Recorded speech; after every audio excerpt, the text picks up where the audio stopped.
How do you start an F1 car? I've heard this question asked many times, mainly by friends who don't tend to watch the sport much, or more frequently during things like Christmas dinners and family occasions. Matt, I was wondering, you know those really fast cars you like watching, Formula 1 or whatever it's called, how do they turn on? Does each driver have a set of keys, or is it like a fancy button? Well, I'm now here to be a saviour to both myself and also anyone else who suffers from this same problem. Just whack this video on and you'll never have to explain it again. So, spoiler alert, it isn't keys or a button. It is in fact a much more technical and complicated job to awaken the beast of a Formula 1 car. Let's take a look at the power unit first. F1's power units are made up of 6 different components, of which the engine is just one of them. Since 2014, teams have had to run a V6 1.6 litre internal combustion engine, otherwise known as ICE.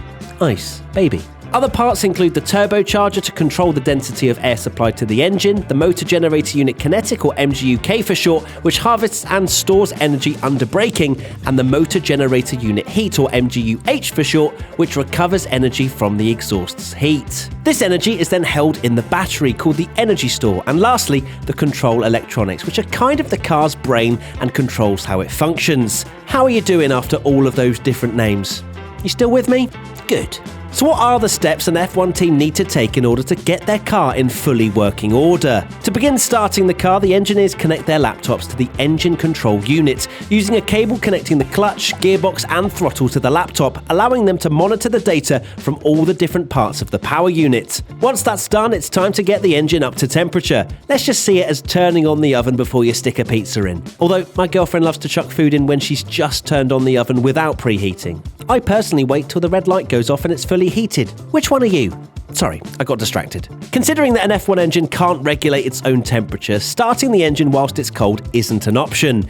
It needs to be brought up to temperature before engineers even think about firing it up. The next stage is to warm the engine up to around 80 degrees and coat the insides with hot oil.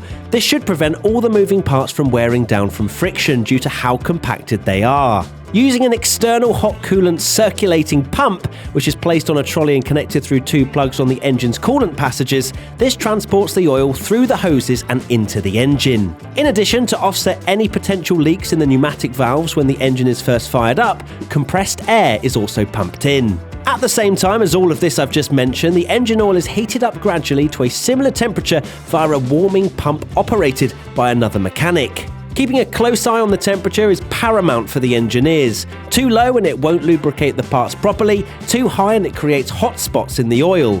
These break down the oil and can lead to engine problems. This video is brought to you by Elgato, our official streaming partner. So if you are interested in streaming, creating YouTube content or making a podcast, you should really have a look and see what they have to offer. I'm using their Elgato Wave 3 to record this very voiceover, their Stream Deck Mark II for managing any live streams I do seamlessly, and their Facecam for, you guessed it, capturing high quality video. Check out all the products they have to offer over on their website by clicking the link in the description below.